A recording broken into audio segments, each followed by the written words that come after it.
How are you feeling? You got John Riggs here. Welcome to the family. The Super Nintendo, according to many, may be the greatest retro game system of all time. Amazing JRPGs, we got you. Video games that look like they were taken straight from a children's book? Absolutely. 2D versus fighting games? Oh yeah. Video games with realistic graphics? As Parker Lewis would say, not a problem. Super cute animated platform games? Absolutely. Even more JRPGs? Man, there's a lot to choose from. Even the Super Nintendo controller with the shoulder buttons and the convex and concave buttons and everything, perfect placement, could be the greatest gamepad of all time. You've already placed first in Rainbow Road, you've collected all the stars in Super Mario World, you've seen all the multiple endings in Chrono Trigger, you've saved Princess Zelda twice in Link to the Past, but I want to showcase 14 great Super Nintendo games that don't get a whole lot of love. Now that Legend of Zelda style was my favorite genre during the Super Nintendo time, so happy to see that we had a game called Brain Lord. Well, it was NX's version of a Legend of Zelda type game. I mean, it's kind of set up the same, where it has that overhead view. The colors are fine, the town layouts are okay. But when it's go time, man, you got your sword, you're swinging it, and you already have a jump button, so you can jump whenever you want. Gotta love that. And like Legend of Zelda, when you attack your enemies, sometimes they'll drop items that you can pick up. You've got castles and caves you can explore. There's even those puzzle elements that make you feel super smart, although they're like not very difficult to to complete. But when you do, you're like, oh, I got this. Hey, don't worry about it. I got this. I can figure this out myself. And you do, and you move on from there. Brain Lord is a perfect example of if you like that Legend of Zelda style, but haven't heard of this game, definitely recommend picking it up. It's a great game. Well, nothing says puzzle platformer like Spankys Quest. Spankys Quest. Now from the distance, from the cart, from the gameplay, it looks like a kid's game, but I'm here to tell you it's a super fun game.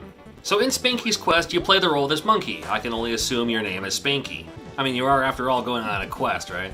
So in this puzzle platformer, you have to collect all the keys and go through the door. Now you do that by, there's these enemies that are in the way. These enemies are like fruit. And your weapon is, you can throw this ball out. Now if the ball touches the enemies, it stuns them, which is fine, but you want to get rid of them. Once you launch your ball and you hit your button, it can turn into a baseball, and the baseball will eliminate them, but if you bounce the ball on your head a few times, it'll turn into different kinds of balls that will have different outcomes to defeat your enemies. Now again, if you just launch your ball, hit the button, it turns into a baseball. It'll kill an enemy, very basic. The second bounce will be a soccer ball, which will create kind of a line of soccer balls, like a little wall in a way. If you bounce it twice and then hit your button, it'll be this volleyball, which will, once it hits an enemy, it'll kind of do an explosion and kill the enemies that are around it too. And finally, the fourth and final bounce will turn into like this wave of basketballs. So you can kind of create like this kind of blanket umbrella of chaos to your enemies below, as it will. A ton of stages in this one. It's going to keep you playing for a while. It's just fun. It's addicting. It's super cute. I know. It looks like a kid's game. I know. But it does get pretty hard in the later on levels. So I don't think it was intended for a kid's game. But I just love this game. I just can't get enough of it. A lot of great shooters for the Super Nintendo, and I gotta talk about Axelay because the graphics are amazing, but the game itself is really good too. Now it's a vertical shooter, but instead of it being like a straight vertical shooter, it's a cylindrical vertical shooter. Kind of like how the world of Animal Crossing is laid out. It's kind of like that in a weird way. The shooter part of it is you have 3 weapons you can cycle through. You got your basic shot. You got this kind of other twin shot that starts behind you and then waves up the longer you hold the button down. And you have your other firepower too. And all the meanwhile, you also have these missiles you can launch out. And sometimes when you get hit, you lose that ability to use that weapon. That's terrible. I just remember playing this game back in the day. The graphics blew me away. I never beat this game. It's still on my backlog of games that I need to play all the way through. I mean, Super Nintendo was all about Mode 7, usually used in other elements, but to use it for the stage effect, I thought that was pretty cool. Again, a lot of great shooters for the Super Nintendo, but actually it might be one you want to check out. I, John Riggs, am more nostalgic for Lagoon than I am Legend of Zelda: Link to the Past. Now, not quite a launch title, but this one came out before The Legend of Zelda: Link to the Past, and it blew my mind. And although Legend of Zelda style, it even plays a little bit maybe more like Ys than Zelda. And like Legend of Zelda, you can go in the armor shop, get your weapons, get your upgrades. And the fighting in this game, again, Legend of Zelda, swing your sword. Yeah, it's such a short sword though, so you have to be really close to your enemies. That's why it kind of reminds me of maybe a little bit more like Ys. You do have a jump button, so you can utilize that as needed. I loved how if you got hurt, if you didn't touch or didn't move or anything, then you could regain your life back, so that was really handy. And I loved the fact that you could save it anywhere. So many times in this game would I save it right before I died, So I had to keep on, restarting the game and then jump a different direction until I could make it through without dying. I have a lot of love for Lagoon, so I wanted to showcase it on this list for sure. Here's a super fun action platformer called Skyblazer. I mean, it's one of those games that you really have to experience for yourself to feel how tight the controls are, how everything looks on your own screen. I loved the game Hook for Super Nintendo, for Sega CD and all that, and I think this is made by the same guys, because it plays very, very similarly, but not nearly as slow. You can run, you can jump, you can even climb up these walls, attack your enemies and move on. I loved the element where you could jump into the trees and then kind of jump up the trees. If you don't move, you kind of slip out of the trees. I thought that was pretty cool. You also have this special wave shot you can use as needed. Again, the Super Nintendo has a lot of great action platformers, and Skyblazer way high on that list. Now, a lot of people know Capcom had great games for the NES, but they had some great games for the Super Nintendo too, and I want to show off a game called Goof Troop. I had a lot of love for this game, a lot of fun playing this one. You can play as Goofy or Max, or both. It's an action puzzle game where you walk around, you pick up your items, and you can throw stuff at the enemies. There's some puzzle elements where you have to kick the blocks in a certain order or kick the blocks in a certain way to get where you're going. Different items do different things.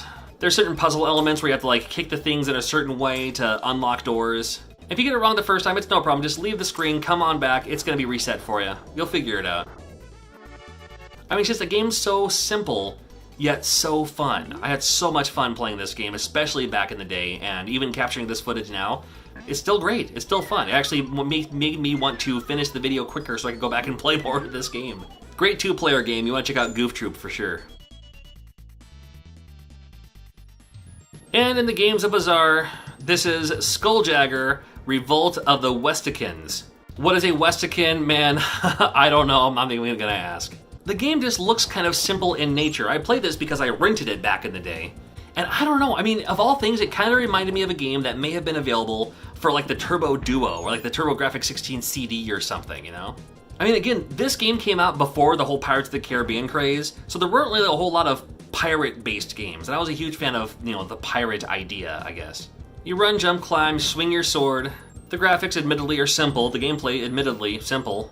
But what made this game kind of unique was it had a bubblegum item. Yeah, bubblegum of all things. And different flavors of bubblegum did different things. The orange made these little bombs on the ground.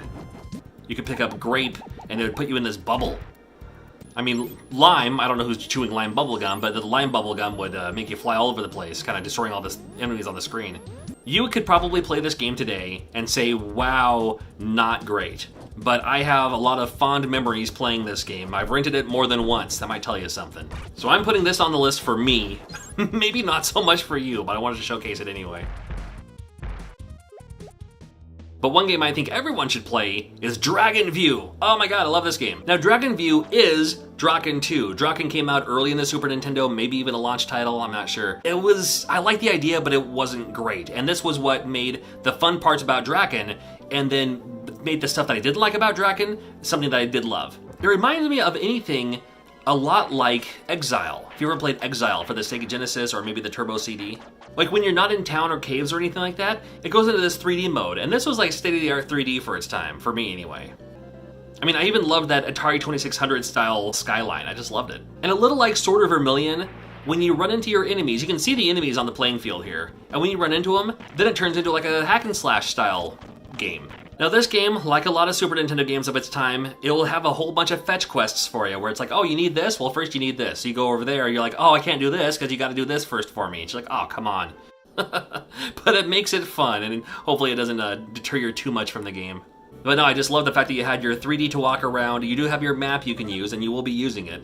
Then it goes into this kind of 2D style when you're in the towns, or when you're in the caves or the caverns, or fighting enemies and stuff like that.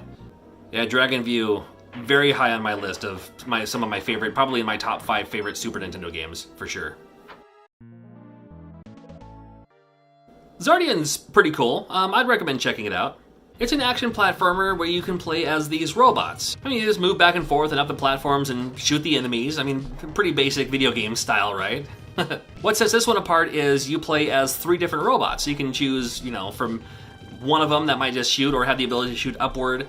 Another one that has this weird kind of tongue licky thingy, I don't know. And then one that's kind of like this robot panther thing that can also shoot your enemies too. Yeah, I don't know, Xardion was just another one of those fun ones that I had fond memories growing up renting. Never owned it until later in life, but I just love playing it. It's fun. Right, so full disclosure, ActRaiser is my favorite Super Nintendo game. But Skuljagger is kind of the sequel to ActRaiser, but not really. So in this game, you kind of play as a warrior on a Supreme Being level, something like that. I don't know, I don't want to get too involved in it. And when you start out, you just start on this barren land that used to have activity, used to have people, used to have life. But there's nothing there anymore. So it's your job to bring it all back. So to do that, you go to these places where the enemies are, you defeat all the enemies in the pod, let's say, and then that turns into an activation switch. Sometimes it unlocks a door, but other times it might unlock part of the town. And then once that's unlocked, you can interact with that somehow, and maybe that'll extend the storyline.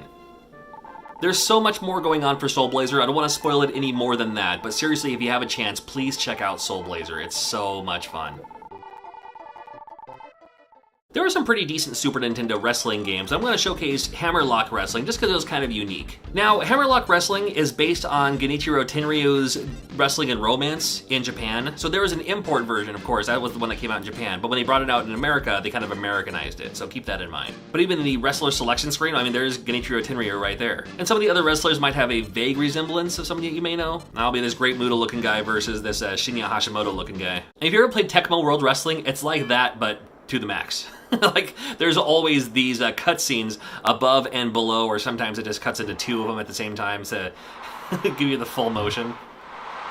Believe it or not, it's not as distracting as you would think. I mean, it plays like a decent wrestling game. Is it the best wrestling game for the Super Nintendo? Well, maybe not. But again, this is more showcasing just some games that need more love. And I think Hammerlock Wrestling, for what it is, needs some more love. I mean, I liked the fact that when you did a maneuver, it would cut into like a cutscene every single time. Fun to see who they had and what was going to go on next and what kind of moves you could pull off. I wasn't victorious this time around, but Hammerlock Wrestling might be worth your while. Alright, I can explain. Yes, there is an LJN game on this list. But seriously, if you've never played True Lies, now maybe you missed True Lies because it had that LJN logo. I'm here to tell you, True Lies is a great game. It's based on the Arnold Schwarzenegger movie. And I don't want to compare it to Zombies Ate My Neighbors, because it's not that. But it's this view and this style. And you go around shooting the bad guys. Actually kind of fun in this very first part. If you don't shoot anyone, they won't shoot you back. But once you start, then that's when they start ganging up on you.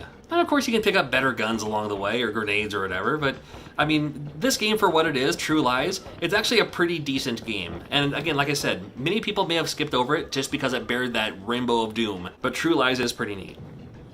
And you can shoot the civilians. Not that you should, but I mean, you can. Well, we got Excalibur 2097. It's kind of your cyberpunk samurai style game. I mean, you know, run and slash dealio. It's another one that I had a lot of fun with. Now, not only do you have a jump, but you also have a slash. You have a stab, I guess. And then you have a block button. They can actually, you know, block their attacks or block their guns or whatever.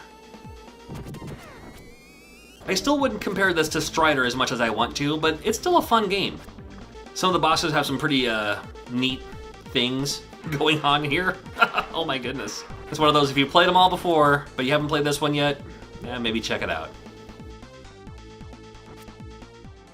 Now, E.V.O. Search for Eden may be kind of known for some people's lists because it's one of those games that's harder to find. It goes up there in price. But unlike some of those other games, this is actually almost worth the price. It's that good. This game's all about evolution. Now, you start as a little simple fish.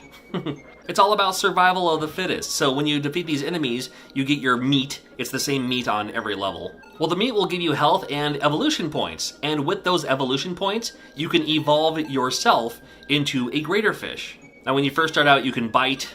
You can also like dash and like headbutt or ram into people. That's how you can kill them. You know, but maybe you want to have a stronger bite. You can give yourself better teeth. If you want to give yourself a dorsal fin to swim faster and maybe ram harder because of it, that's fine too. I mean, there's a lot of things you can do on this. The fun part is just evolving yourself in every stage. Now, I'm only showing you the first stage. This is like the underwater level, like Cambrian era or something. But then later on levels, you become like a dinosaur, and eventually you can become a human. But you don't have to beat the game as a human. You can actually beat the game as a dinosaur if you want. Later on, you can even become a bird if you'd like, and that's one way I haven't beaten this game yet. I'm still working on that. The cart itself is up there in price, but if you get a chance to play it, EVO Search for Eden, very high on my list. I love this game. I just beat this game maybe 6 months before doing this video.